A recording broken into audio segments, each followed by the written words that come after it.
This is Daybreak Ladder Edition spawning up in the top right-hand corner, known as the Revolutionist, the orange Protoss. It is Bisu, known as Kim Taek-young. His opponent from CJ Stars, spawning as a blue Protoss on the left bottom side. His name is sOs, also known as Kim Yoo-jin. Alright, so it looks like the players are actually chatting this time around. The last game, no chatting whatsoever. But sOs seems like he's taking it a little bit more seriously because now he's saying he's nervous. This feels more like ProLeague match. And Bisu saying, oh, me too. I'm in the same position right now. Well, they are in the finals now, so, I mean, I can understand them being a little bit more nervous this time around. Being like, it's a ProLeague match, I guess I better take this seriously. It is the finals, you know? It seems like there's those slight error, but sOs also saying, you know, my heart's beating really fast right now. And Bisu saying, well, just go easy on me, please, for today. Bisu wanting to rake in a few more wins there, but, I mean, looks like sOs's heart was beaten. His heart was beaten. His hands were shaking. His hands were shaking. And that's why the computer stopped working. And yeah, and that's exactly why the computer stopped working. Now, Bisu did say in the interview yesterday that his goal for the upcoming Heart of the Swarm second half of Pro League is just to get 10 wins. Because he is saying, you know, I never, throughout all these leagues, even back in Brood War, I never set my goal that high. I just wanted to get some wins, and if I met my goal, then I'm just able to stack up more wins after that. So, you know, starting off easy, he's like, all right, you know, let me just get a few wins, and then we'll go from there. Yes, and he's also expecting to perform well in individual leagues. I mean, he wants to perform really well, and the previous 2 Code A qualifiers that we saw, Bisu actually made it to the finals of the group. Yes, he did. He got really, really far, and unfortunately, in the most recent one, he did lose to the SK Telecom practice partner. I believe his name is Dark. AKA the guy who only does 1-1-1. Yes, yeah, that is him. So, I mean, from a Protoss perspective, of course, a little bit of anger directed towards that build. It was very hard to deal with that for a long time, but thankfully it's fallen out of style. In Heart of the Swarm, we have the Mothership Core, which generally gives Protoss enough time to deal with that kind of attack. Yes, and seems like in the Heart of the Swarm, that's what Bisu is banking on. He was stating something about how he lost so much in the early game because he didn't know how to defend against some of the early pushes that some of the players were doing. And Bisu says Mothership Core is a great addition because now he could defend against some of the early pushes with the, put down the cannon, put down the time warp, and just warp in few units, you are good to go. Yeah, really, it does give Protoss essentially a safety net that they certainly did not have before. So I stole that quote from Nannywell, by the way. He said that. Well, I'm just going to steal a quote from some of the Korean casters. They think Mothership Core is too strong. A lot of players are saying that, especially Terran players. So it may be pretty good. We'll have to see, though. Nerfing it too much could just simply make it too weak against certain time attacks, but that's only speculation. Blizzard, they are the ultimate balance gods. In the end, David Kim, Dustin Browder, they take the information and then decide what will actually happen. And from the looks of things, they're really taking a backseat and trying the weight and see if the metagame can help balance out things in the maps and stuff. But the players are ready, so we're going to go back into the match between these two players.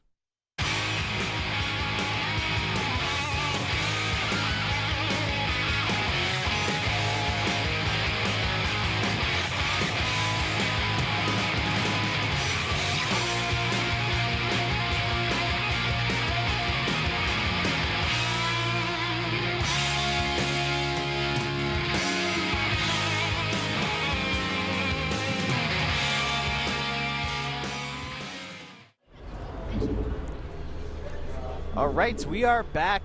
It looks like the players have restarted, so spawning in the bottom left-hand position, the player known as the Revolutionist, Kim Taek-young, Bisu.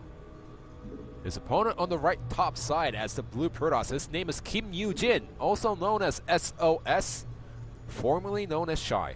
Yes. I didn't know he was shy before he turned the sOs. He seems like a shy person, but also a pretty kind person. He is, definitely. Actually, I have to say, Winged Stars players, they're really friendly when I talk to them last time around. Well, from what I've seen, when they always joke around with each other and stuff, they seem like the most happy-go-lucky group of people. And both players still talking about how nervous they are. And what is Bisu's response going to be? Bisu saying, well, I know you're just faking it right now. Well, Shy is, he has a little smirk there right now. So for today, today must be a special day. I don't know why he said that. Let's see if he actually has something to add. Or maybe he's just saying, you know, maybe today's so special that I just feel too nervous during the match. Well, today is a special day, actually, because it's Liquid Zinnia's birthday. I remember reading about that. Is it? Yeah. So, happy birthday to Liquid Zinnia. Beast is saying, what day? What kind of day is it? Well, it's Zinnia's birthday. There you go. All right, well, we do have the double gas being taken from sOs here at 16 supply each. Both players also, their gateways are about to complete. Bisu already has his one assimilator up. The day I met the tech god. Basically, Tekshin, which refers to Bisu in god mode. Now, how do you feel about the double gas play in PvP in the Heart of the Swarm? Personally, I love it. I think it's a great build, but it's going to allow players to get a lot of gas, and we're going to see a proxy Stargate from sOs here. That's what it's looking like. So Bisu will be prepared. He is going for the 3-gate Stalker build, which will give him a lot of units here and allow him to be aggressive in the earlier stages. So sOs, he almost has enough gas and minerals, and once that finishes up along with that core, he'll be able to put down that Stargate. There it is.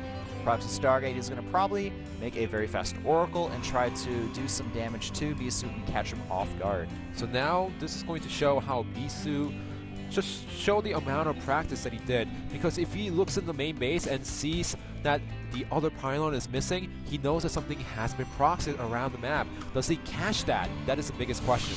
That is indeed the biggest question. If Bisu can spot this proxy, that's going to put him in an excellent position. He will, he's scouting around the map. I think his probe is heading towards that proxy location. That's a very popular location, the proxy, as well. And his path is on the way, right on the spot. He's going to see, he's going to know exactly what sOs is building here. He's going to see the Oracle in production and be able to react perfectly. There we go. Even attacking the pylon saying, hello, I'm over here. Both players reacting, "Hoy," which means like, oh. And Bisu asking, what are you going to do with the Stargate? Well, Bisu needs to make sure that he doesn't move out with the Stalkers. He needs to make sure that he can defend against what sOs is going to make. Well, the thing is, what he could do is, you know, maybe send a unit or two to his opponent's base like this. Bisu sending the Mothership Core over to do some harassment. At the same time, sOs trying to move into Bisu's base, but Bisu, he already has 2 Stalkers there, and no damage will be done to Bisu's economy. Yeah, and Bisu's actually dealing a lot more damage than his opponent. Now, the Mothership Core will get away before the Stalker can take it down. Behind this, sOs is getting a Twilight Council, while Bisu is following up with additional Gateway and Stargate. It looks like we could see Bisu go for a 1-base timing, potentially. He could get 2 Gateways and the Stargate and go for a powerful attack. It seems like a little bit of harassment going on here. The Stargate will be scouted from sOs. So the Phoenix, once that completes, it'll be able to pretty much fend away the Oracle permanently. Yeah, it's interesting that sOs is going for Blink. What do you think about that at this position? Well, I mean, his Stargate strategy was perfectly scouted, so he is kind of behind. It looks like sOs wants to try to stay on 1 base for a while here. Otherwise, he wouldn't go for the Blink. He would most likely go for the Robo and try to take an expansion. But Bisu, I think that his strategy is to attack with the Phoenix and some ground units, and using them, he wants to try to hit sOs with a powerful timing because of how much investment went into the Stargate play that didn't really work out for sOs. Yeah, so now Beast is slowly moving out of the map. He even has a forward pylon. He's scouting around the main base and the 3rd area just to make sure that there isn't any proxy pylon or anything else that could catch Bisu off guard. Now, sOs's Blink is pretty much 75% done. Once Bisu starts attacking, I think the Blink is going to be finished. The problem is, will SOS have enough units to defend against Bisu's army. Looks like both players are gearing up for an attack here. So the real question is, who is going to be in the better defensive position for the attack here? SOS moving in, he's going to be able to easily take out this pylon and use that Oracle to help spot. And Blink, it's just about to complete here, and now Bisu, he's going to have to deal with this Blink. Well, he does have the mothership at the main base, but look at this, 3 Stalkers and the 2 Zealots going inside the main base of SOS. And here's the difference. I don't know if SOS actually has a mothership core inside the main base. SOS does not have a mothership core there, and look at this. The SOS moving in, Bisu lifting up 3 Stalkers at once here and reinforcing with more units. The Nexus Cannon also helping out. If Bisu can hold on for long enough, he will easily be able to take out SOS, and now SOS, he's just trying to buy time. He needs to wait for that Nexus Cannon to finish, and this could turn into a really nasty base trade race. Well, SOS needs to end the game right now. He doesn't have any probes inside the main base, and now SOS is going to go for it. He does have tons of Stalkers, and the Nexus Cannon just finished. But is there a second charge? Yes, there is, and that's going to give Bisu a lot more time to defend against the Stalkers. And the time is ticking for SOS. He's only sitting on 75 minerals, and now will Bisu be able to fend off the attack? It's still going to be really close here. It is 9 Stalkers to 6, 3 Phoenix and 2 Zealots, but most of Bisu's army is still in the main base for SOS, and now it looks like he's going in for another attack. The Nexus falls. Bisu, he should bring his units back, but there's not many Stalkers left for SOS, and I think Bisu has done it. The Stalker count for SOS is almost 0 now. Using the Phoenix to dance around, Bisu has done it, and he will take the second game for Take Bang Lee Song. GG! Like I said, Bisu, he said he wanted some unit to defend against the early push in these matchups, and Mothership Core is the answer for Bisu. That was a very risky move, sending in 2 Zealots and 3 Stalkers to SOS's main base during that main attack there, but he did manage to pull it off. A miraculous defense from the Revolutionist himself, so now the score is 2-0 in Take Bang Lee Song's favor.